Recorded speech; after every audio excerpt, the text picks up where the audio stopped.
ਇਸ ਰੀਆਰਡਰ ਦੇ ਵਿੱਚ ਸਭ ਤੋਂ ਜ਼ਿਆਦਾ ਰਿਪੀਟਡ ਵਰਡ ਕੀ ਹੈ? ਧਿਆਨ ਨਾਲ ਦੇਖੋ। Take 5 seconds to 10 seconds and look at it.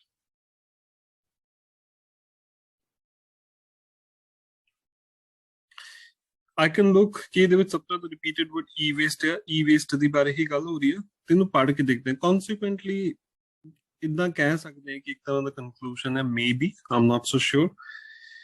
Okay.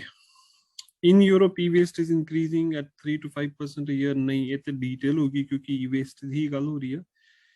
Okay. The current global production of e-waste is estimated to be 25 million tons per year. Okay, a bit more detail. Let's look at this one. The global market for electrical and electronic equipment continues to expand while the lifespan of many products becomes shorter. ਤੇ ਇਹਦਾ ਨਤੀਜਾ ਕੀ ਆ?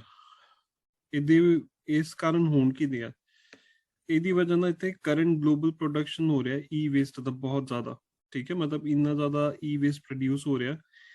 ਤੇ ਹੁਣ ਅਗਰ ਤੁਸੀਂ e-waste ਦੀ ਗੱਲ ਕਰੋਗੇ ਤੇ ਇੱਥੇ ਦੇਖੋ 3 ਕੰਟਰੀਆਂ ਦੇ ਨਾਮ ਮੈਂਸ਼ਨ ਨੇ, Europe, United States and Australia, Asia, ਯਾਨੀ ਆਸਟ੍ਰੇਲੀਆ ਔਰ ਏਸ਼ੀਆ ਨੂੰ ਮਿਲਾ ਕੇ ਗੱਲ ਹੋ ਰਹੀ ਹੈ। ਤੇ ਇਹਦੇ ਵਿੱਚ ਹੀ I will definitely put in Europe, ਕਿਉਂਕਿ ਮੈਂ ਤੁਹਾਨੂੰ ਹਰ ਰੀਆਰਡਰ 'ਚ ਇਹ ਕਿਹਾ ਕਿ ਮੈਚਿੰਗ ਵਰਡ ਅਪਰੋਚ ਨੂੰ ਦੇਖੋ, ਤੇ ਇਹਦੇ ਵਿੱਚ Europe and Europe for e-waste that kind of matches.